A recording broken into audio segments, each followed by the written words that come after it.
So welcome to Hey Legal Insights. And if you are interested in devilling at the Scottish Bar, you've come to the right place because I am speaking today to Bilaal Shabbir, who is currently devilling. Hello, Bilaal. Hi, Edith. Thanks How for are having me. I'm very well, thank you. Yeah, it's been a busy couple of weeks. So today we managed to get a bit of a day off. And it's been great. It's been great fun. Oh, good stuff. All right, well, let's crack on, and we've got lots to discuss, or you've got lots to tell us about. So we've got a few questions for you, Bilaal, if you'd be kind enough to answer them for us. So starting off, what appealed to you about joining the bar?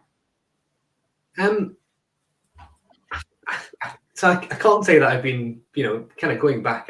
I wasn't one of those people who, came out of primary school saying, I want to be a lawyer and I know I want to be an advocate. So I didn't really know the concept of counsel even existed until I kind of went into practice. So I kind of did it back to front in that I was a paralegal for quite a number of years before I was studying part-time and then became a solicitor. So when I started as a paralegal, I then got to kind of work with counsel quite a lot. And my practice kind of geared towards doing a lot of court session work.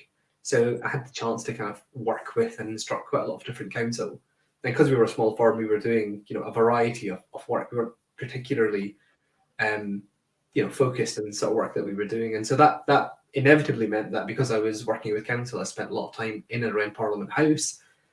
And I think one of the big things, I remember the first time I walked in, it was just sort of the grandeur of being in the hall.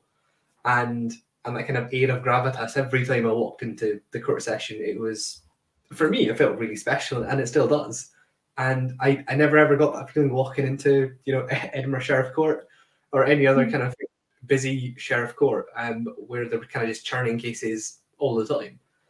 And so I was just really lucky to get to see some really amazing people on their feet. And I thought that seems like a pretty cool way to spend the rest of my career. And so I knew pretty early on after I kind of came into the law that this was probably the way I wanted to go. And I found that more true the kind of more I progressed through, because as I kind of went from being a paralegal and became more senior, I started leading on the court session work, became a solicitor. You ended up doing a lot less of the really tricky kind of drafting and researching and advocacy. And your focus tended to be on things like, client management and business development and those sorts of things that you kind of need to run a law firm with. So it was a combination of being able to kind of do what I really wanted to do and kind of go back to basics and do kind of hardcore law and actually get a chance to be up on my feet, which is, I think it's a combination of those things is what attracted me to kind of joining the bar. Mm-hmm.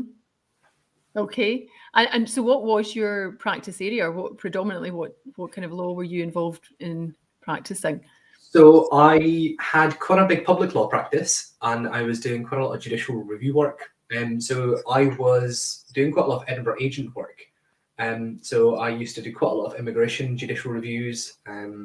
We were lucky enough as a very small firm to act for the UK Oil and Gas Authority. So we were doing some stuff for them in the North Sea litigation wise when they were being sued by Greenpeace. We did a fair bit of family law in the small firm that I was at, and quite a lot of general litigation as well. So you had kind of the usual private client litigation, debt recovery, insolvency stuff that kind of came into the kind of small and medium-sized firms.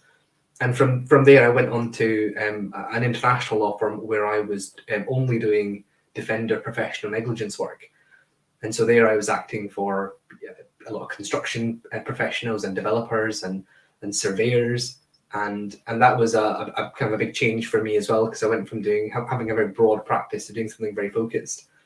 And when I left that practice earlier this year, over the summer, I started doing something else, which was quite new for me, which is offshore trust litigation work in Jersey.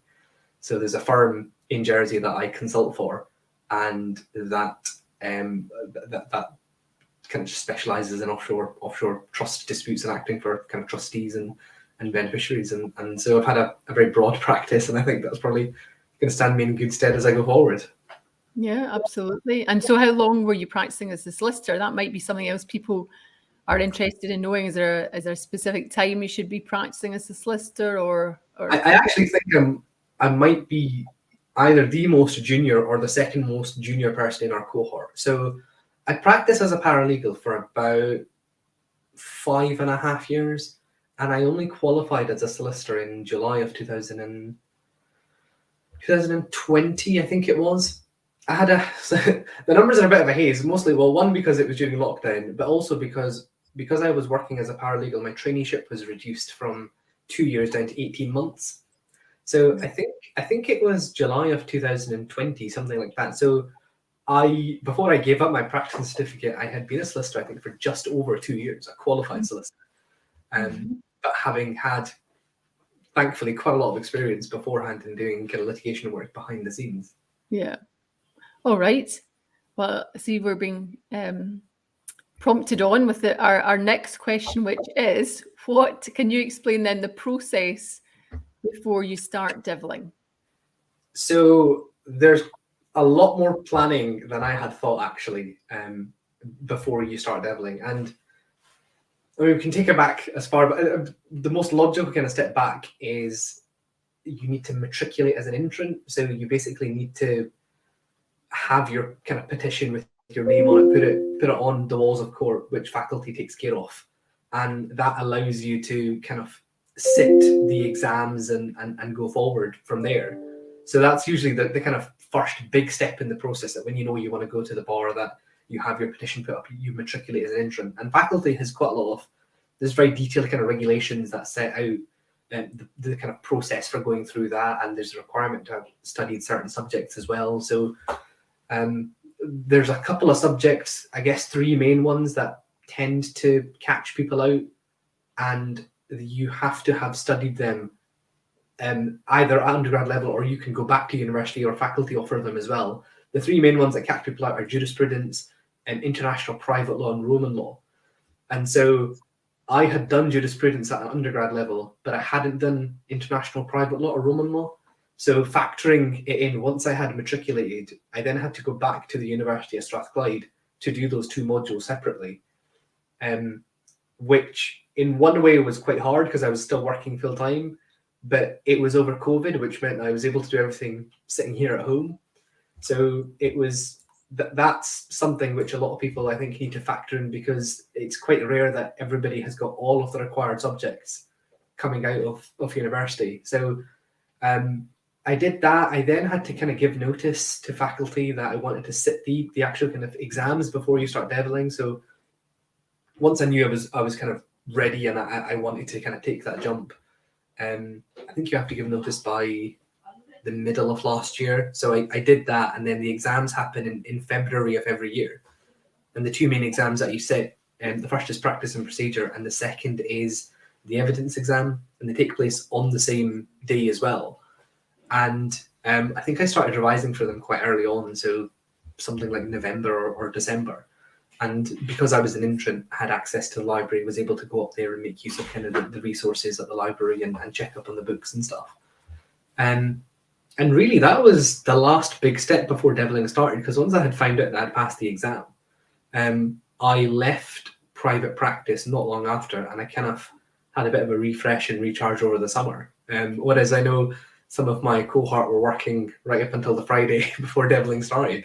But I knew that, you know, the next couple of years were going to be pretty busy, and that it would be important to take some time off. So I think a lot of people choose to take some time off. And having done that, I really recommend it, because I managed to do some traveling, which was much needed after COVID as well.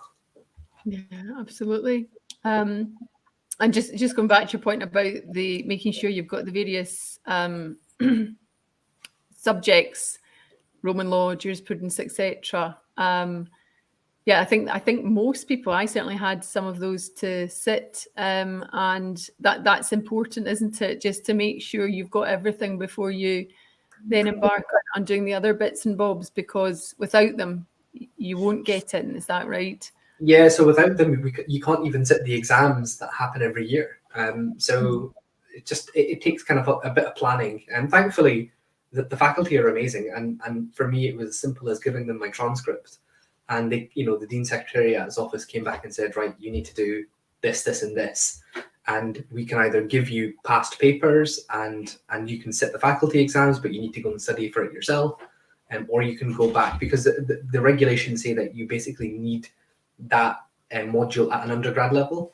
So for me, I thought it would be easier to enroll at a university when I was able to get that kind of support, and quite honestly, it gives a bit of structure to what you're doing rather than kind of studying away, not really knowing what's important and what's not. So I'm quite glad that I did both of them in the same semester at Strathclyde, and I'm quite glad I did that. And actually, there was a couple of other people who have now called to the bar who were on that same module as well.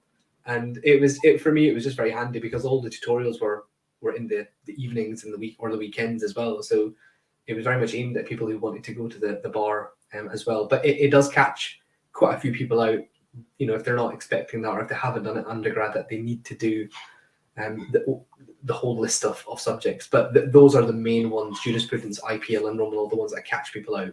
Yeah, and I went to Aberdeen University to do Roman law, which was great because, as you say, you get the assistance. Whereas if you do anything at say faculty, you have to basically teach yourself. And I sat IPL at faculty, and I think it was possibly the hardest exam I've ever sat. And you had that doubt of I actually taught myself the right thing, but thankfully I passed. So yeah, something to look out for there. So once you get on to, once you've been told, okay, you can begin your deviling, what then happens? And in particular, can you maybe talk about how you support yourself during that deviling period? Yeah, so it's kind of no secret that deviling isn't paid, and so it isn't particularly easy to sustain yourself through 9 months without an income. Mm-hmm. There are some caveats to that. So deviling starts in October each year, so you have to give up your practicing certificate beforehand. And although deviling is unpaid, you don't pay for any of the training that you receive. So it's not like the bar training course or anything in the equivalent in England where you're paying thousands or tens of thousands for the course. The faculty deviling course is free. What the faculty do have is scholarships that are available. So the timing is slightly awkward because the scholarships get announced almost about a year and a half in advance. So the deadline for scholarships, I think, is something like the end of April or May, the year before you want to start deviling.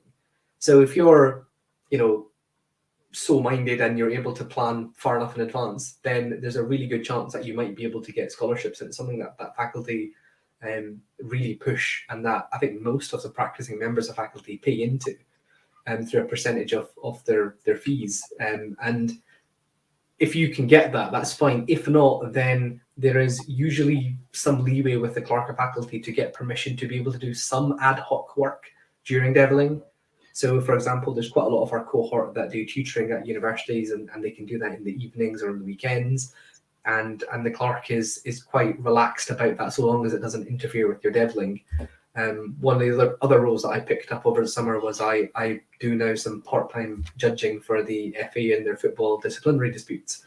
And so a lot of the FA cases start in the evening. And so, I'm able to finish my day of deviling and start and hear cases starting from kind of 6 or 7 o'clock. And it doesn't interfere with the rest of my day.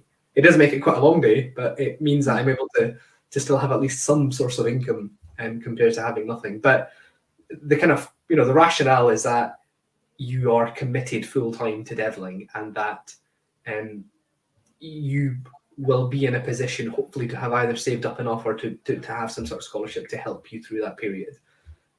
But faculty are good at allowing you permission to do that extra work, or encouraging you to apply for scholarships in the first place as well. Okay. So the actual course or deviling itself, how is that your period of time there allocated? Is it all shadowing, or what happens? If you could explain a bit about that. So deviling is kind of a mix of shadowing your devil master, which we'll come on to talk about what devil master is as well. So it's a mix of shadowing devil masters, but also periods of classroom learning as well. So the first part of deviling, so from day number 1 for 5 weeks, is something called the foundation course.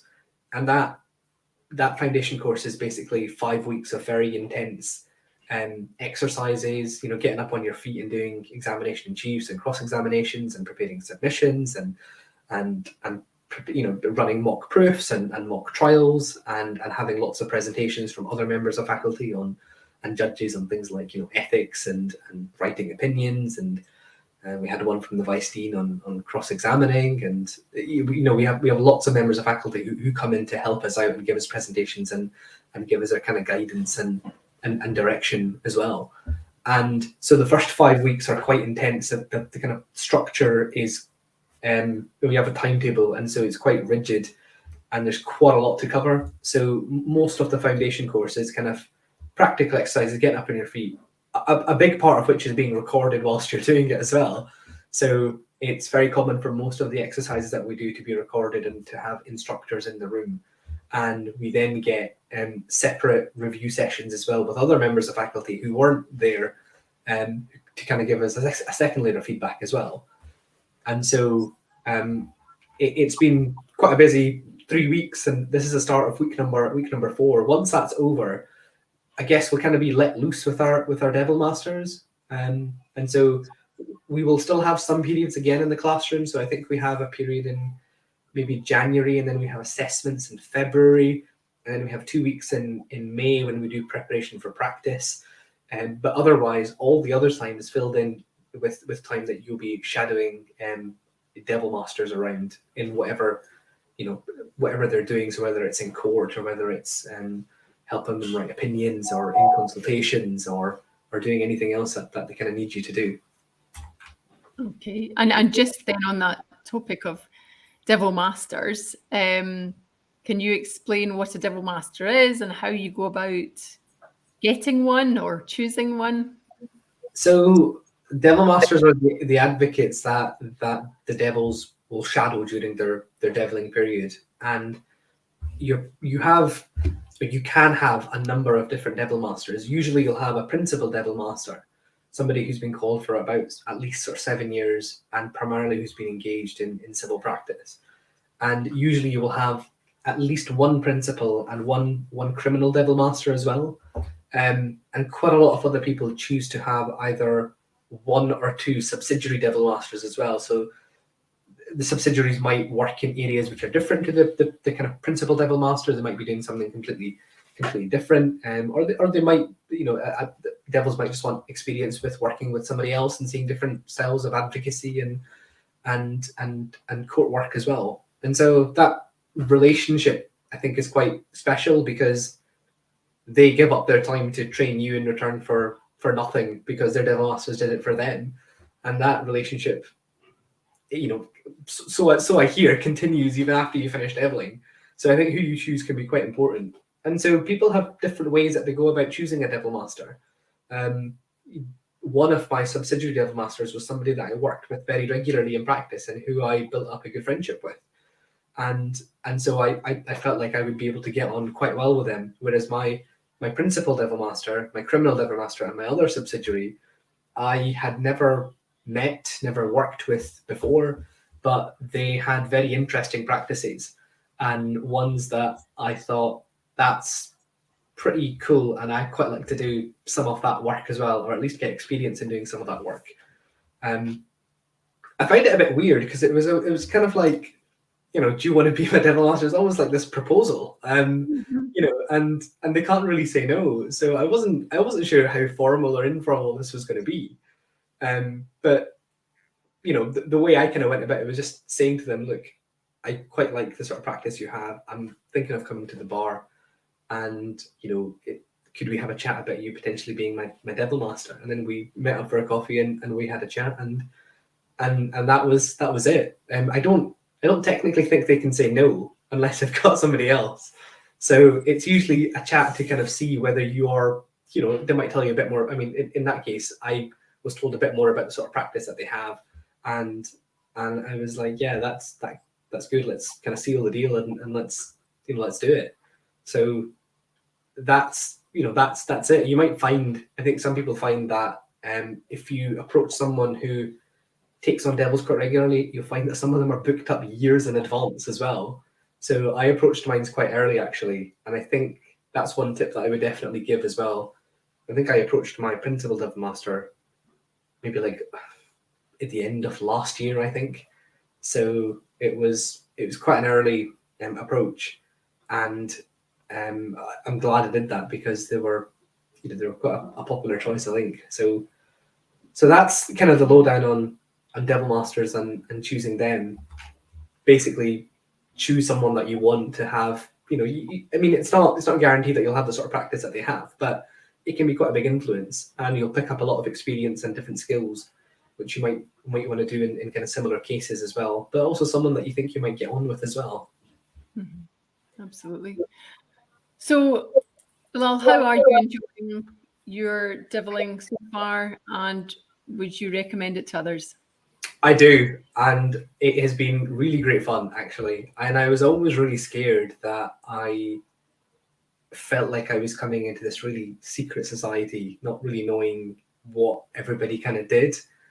And I think having kind of started on this process now, I think one of the biggest things that struck me and all of my cohort as well is the amount of members of faculty who will come out and tell you their tricks and their secrets and their kind of show you the tools of the trade, even though you are going to be their competition. And I that to me still now is just genuinely mind-boggling that you have so many of your competitors essentially come out and teach you how to do things and support you. And there's such a collegiate atmosphere, because although people understand that they are working alone and that they are working for themselves essentially, there's a big kind of camaraderie there.